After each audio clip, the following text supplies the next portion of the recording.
Hello. In this video, I want to talk about a tenet called "Do not judge the whole by a part." So, in this society that we have right now, we are moving away from judging people by a part of them or their body. The person is more than just their phenotype difference on the outside. There's other things in here and everywhere that you have to consider.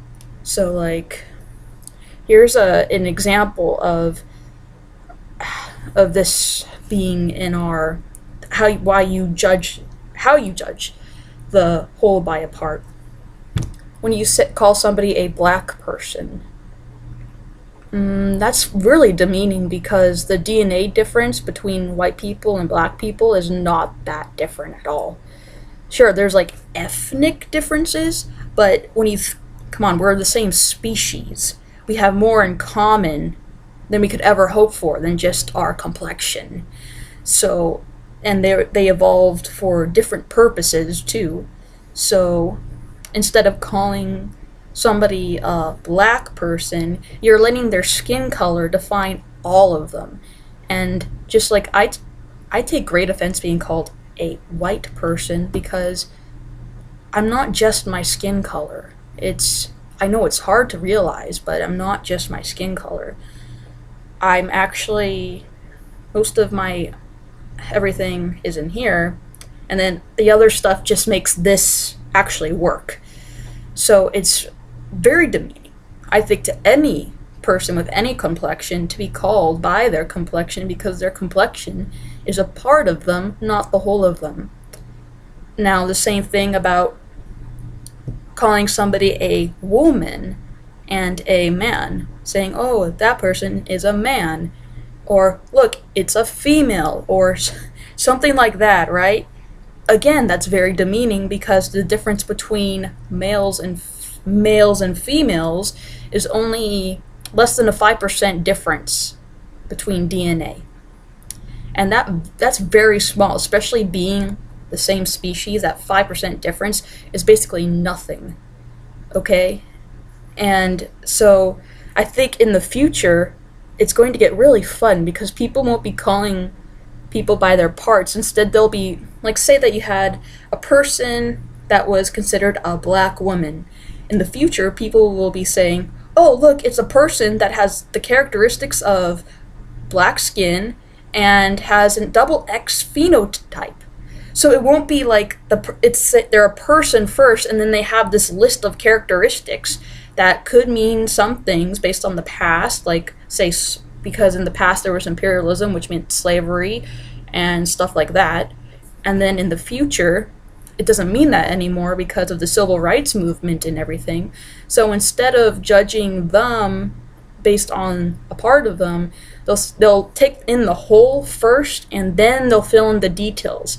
And then people probably won't assume things. They'll be going up to that person and saying, hello, my name is, and then they shake hands, and then they don't really call them the black person or the something, the different person, because I think people will be a lot more aware of that there's so many differences between people that but there's far more similarities than differences. We're the same species. We have the same or very similar DNA, even if there are very slight differences like ethnicity, class, race. But people will see it as a whole, and I think that will bring a lot more comfort. We won't be fighting minorities and majorities. They will just be people that have a list of different characteristics that makes them unique.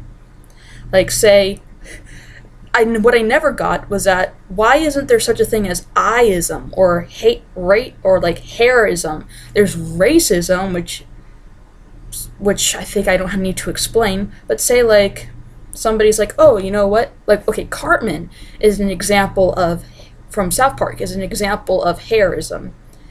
He hates ginger kids, or he really doesn't like them for some reason. Maybe it was a power trip. I'm not sure. I do not analyze Cartman a lot.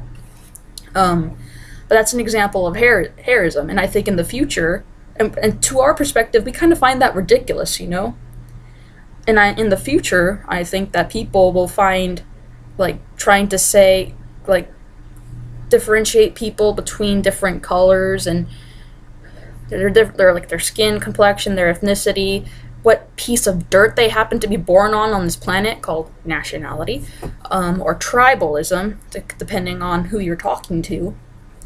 They'll just be like, yeah, that's really weird that you guys did that.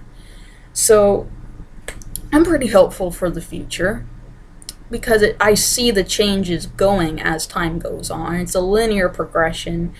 That first we didn't know. We thought that a person's skin color actually said more about them than their minds, and we made false assumptions. This happened to everyone. This happened throughout history when people tried to justify slavery and things of that sort. And then in the imperialistic and colonialism era, they used more of it toward skin complexion, and that's how they define that. They judge the whole by the part, and now I think we're going to judge the parts by the whole, or we won't see them as too big of a difference. And I think because we'll be so concentrated on the diversity, people won't feel alone. You could be the only white person in a group of, say, black people or people with dark complexion skin, but you know what? You won't feel out of the ordinary because people will see it as the stupid, ridiculous little thing that it was. And the only reason why skin color is significant now is because people in the past made it significant, which contributed to very atrocities and slavery and things of that sort, none of which any of my ancestors participated in, but people assume that my ancestors and my family in the past did because I do have pale skin. And that was what happened back then, that usually, almost always, the pale-skinned people were in charge of the dark-skinned people in the Americas. And it was horrible, right? But that's why people are so concentrated on skin color now, because it was a big deal in the past, and because of the economic disadvantage that it left darker-skinned people after they were freed by the proclamation by Abraham Lincoln. After that, it takes generations and generations to learn that stuff. So because of the past slavery, they didn't people usually with dark complexion are in poor economic areas because it is a reflection of the past. So it's kind of like whenever I see somebody in trouble, I don't think, oh, it's a Jew. Oh, it's a black person. Oh, it's a Chicano. Oh, it's an illegal alien. Oh, it's an Iranian. Oh, it's a religious person. I don't see that. I don't see these stupid little differences that distract me and others from helping other people. I see a human being. And so when people say, "What are you?" I say, "I am a human being." I don't say I am an American. I am a person that was born on American soil, and under the 14th Amendment of this country's government, I am a citizen, but I put my humanity above my nationality. I put my humanity above racism. I put my humanity above judging people by a small difference. So it's really weird that we concentrated on all these tiny little differences and forgot that we're all human.